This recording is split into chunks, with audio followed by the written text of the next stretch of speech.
Good morning and Happy New Year. Richard Lichtman's class invites you to push past the escapist attraction of narrative films to look at the philosophy and theory, I dare say, of narrative filmmaking.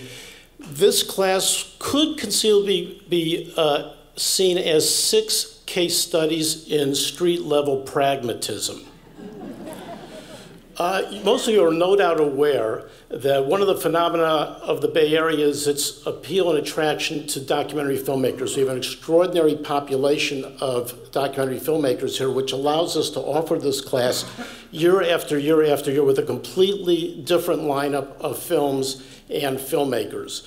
And for future reference, it's always that way. We never repeat films, and if we repeat filmmakers, it's the 4 or 5 years later that they've now made a new film. The general structure of the class is that we'll show a new or very recent 1-hour film, some exceptions, and then the filmmaker will join us right here and I'll get the ball rolling and interview them, and then we'll open it up to you to interrogate them. And for me, the goal of the class, there's really 3 goals. In fact, I'm going to do a Rick Perry, I'm not going to remember the 3rd one. But long-term memory is still working. This is great, because that was a long time ago, so it's good. First is how 6 people perceive and do their jobs of documentary filmmakers. That's shall we say, the primary goal.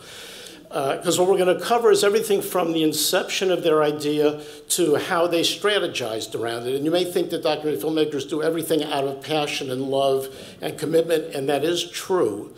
But in the modern world, you have to identify pretty early on who's your audience, who might fund a piece aimed at that audience, how long should the piece be, how do we get access, and how are we going to get it out in the world, et cetera, et cetera.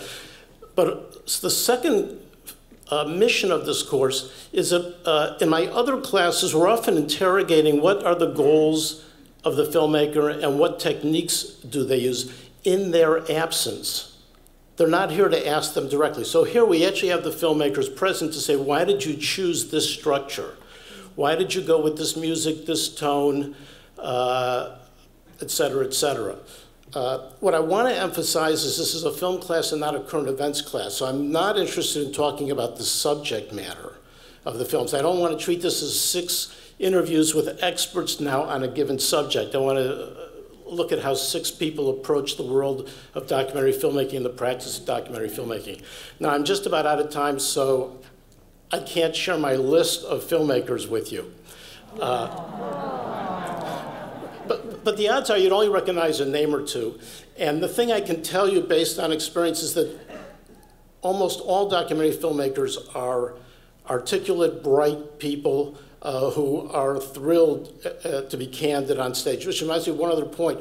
The goal of showing new work for me is that you will not have seen any of these films on KQED, PBS, or anywhere else, unless you're a film festival junkie. Then you might have seen them. So what we have are filmmakers who do not have their rap down. They have not heard every conceivable question and have a polished answer for it. So there's really something about them discovering with you how the film works on people. I will stick around afterwards. I'll be happy to tell you what the films are and who's coming.